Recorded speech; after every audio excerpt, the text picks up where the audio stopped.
and that's understandable. I mean, everybody has a priority in life on what's important to them.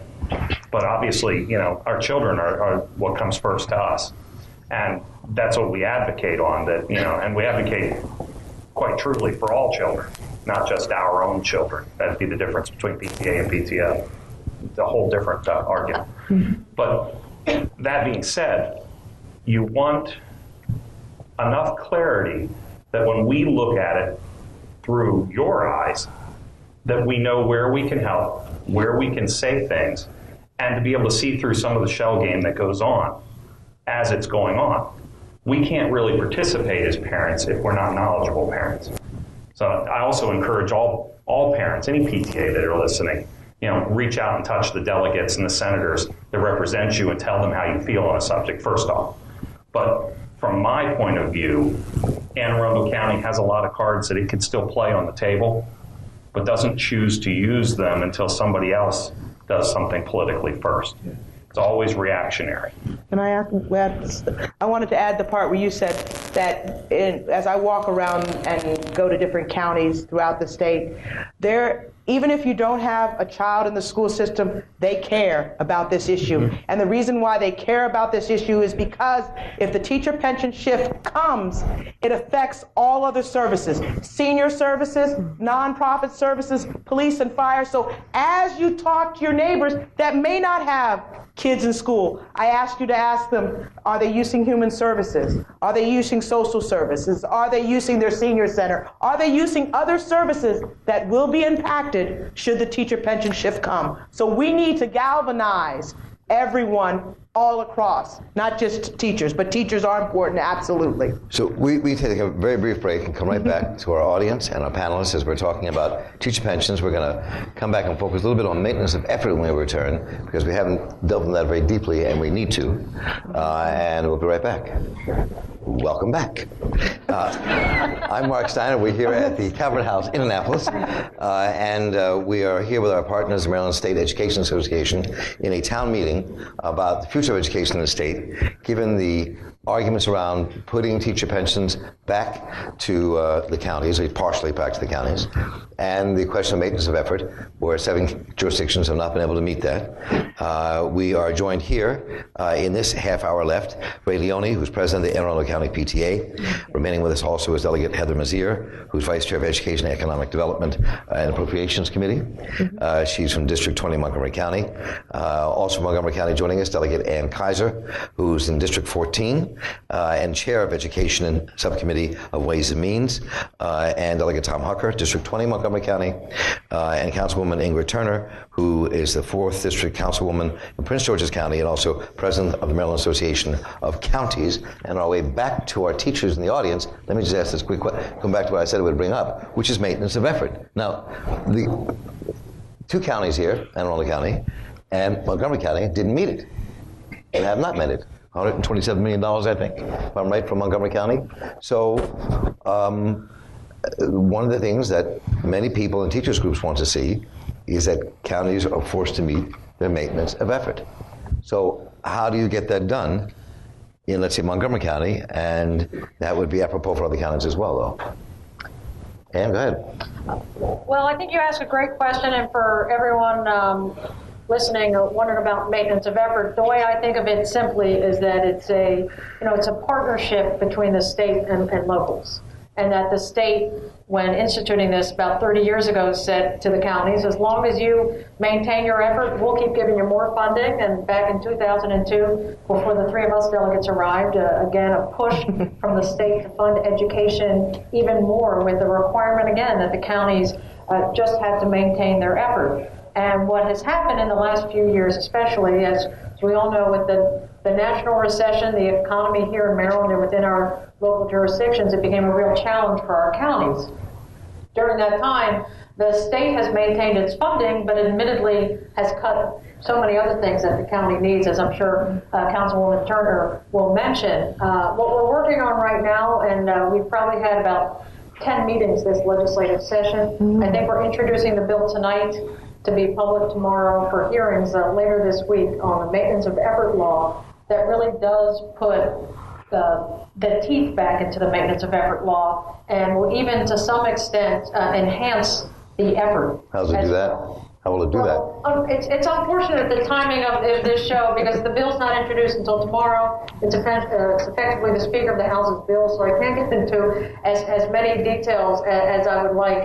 Starting tomorrow, once the bill is public, we can have a broader conversation. But I think the voices have been heard from the teachers, from the school system, from the union, and so forth. There will leave some smaller flexibility for the counties, and I think has been shared with some leading advocates that the good actors, as has been described, like my own county, Montgomery County, overfunding maintenance of effort for so many years, and how that consideration is given as compared to other counties who don't put the money they have and the revenues they have to education.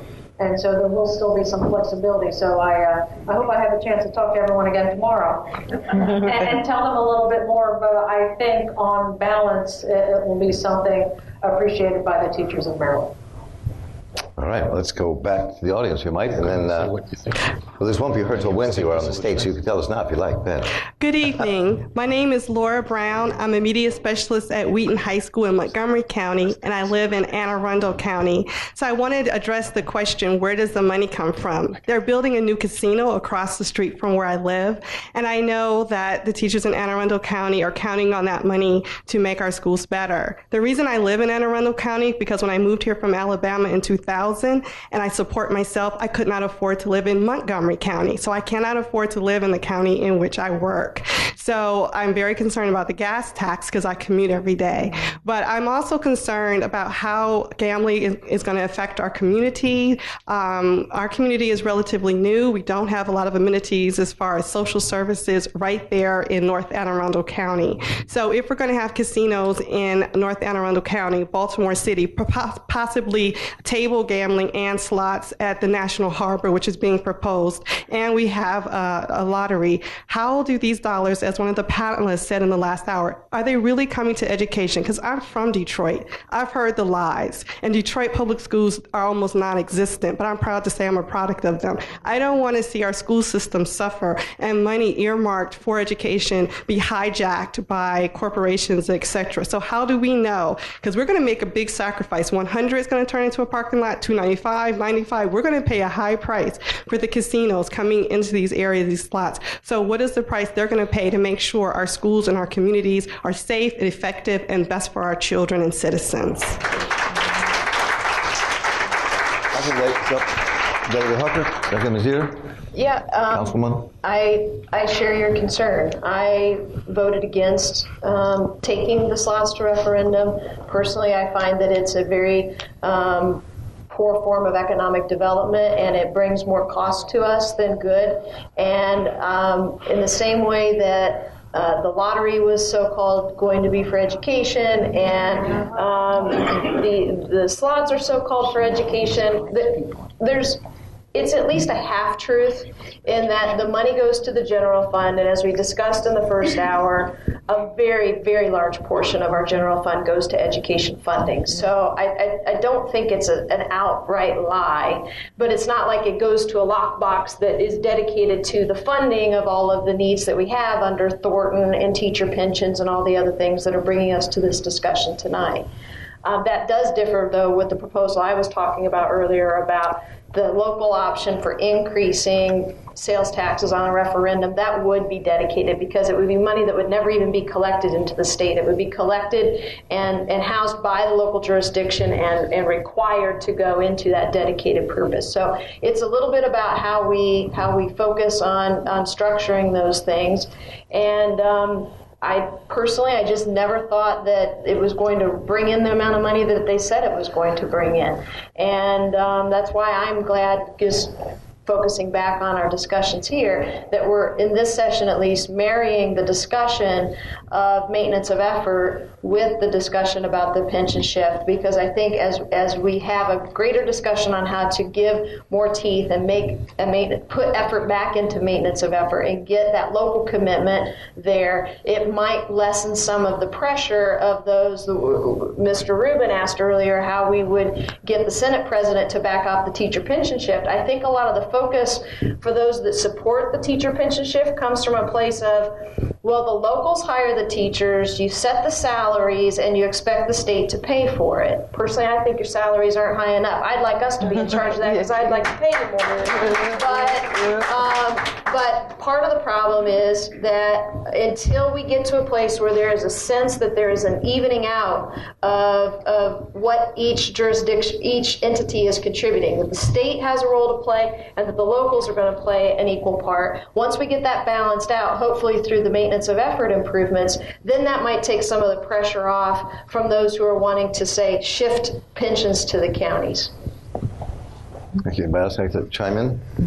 No, I think that's exactly right. But in no state have expanded gambling revenues solved the problem or hit the projections that advocates have said. And I think we need to keep our eye on the ball. I think it was Jennifer earlier who said very articulately that having a world-class school system and as Ann said, getting it to every student in Maryland is good for democracy, is good for economic development, and as she said, the cuts have an adverse impact on women. We need to have those conversations, not just on, say, among choir, with everybody you talk to every day. And I think everybody here and all the advocates for this need to reach outside your comfort zone, say gambling's not the solution, cuts aren't the solution.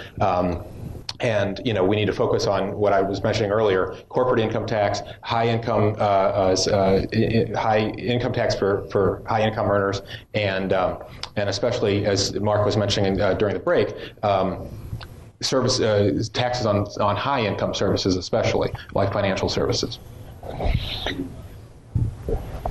Please go ahead. Hi, I'm Paul Lemley. I'm a social studies teacher from Howard County, and I live in Anne Arundel too, and I would happily support an increase in taxes where I live.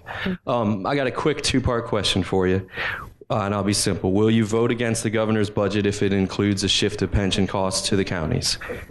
And the second part is, will you insist on an MOE bill that includes an override for those local tax caps and excludes non-operational costs and retirement obligations? I would assume that's directed towards the three delegates in the panel here. Absolutely. Let me go down the line. Tom, you want to start? Then we'll go to, then we'll just go down the line. Delegate Kaiser and Delegate Mazier. Sure. I'll have lots of concerns about a shift, but I don't think it makes sense tonight, as Ann was saying. As soon as you start drawing a line in the sand, it depends on what the shift looks like, how quickly the shift is, the extent of it. As soon as you draw a line in the sand like that, you sort of take yourself out of the conversation. And so I don't think it makes sense to say that in the middle of the legislative session, as many of us are trying to get a much better deal on the table and in the debate. Kaiser. I would second that, and I would just add with the maintenance of effort, and I was trying to write the notes real quick of what you said, and I didn't get all the details you mentioned, but I do think that the bill that we're putting out... override for local tax caps excludes non-operational costs and retirement obligations. Well, I mean, I certainly think our conversations on maintenance of effort would be making sure that if the pension were to be shifted, that wouldn't go to the school system, that would go to the county. So I do think that's already part of the how do these issues play together, and the overriding of the tax caps are one of the things that is being considered right now, but there's a House bill and a Senate bill, so whether I support that in the House, how that plays out once the Senate does their own maintenance of effort bill remains to be seen.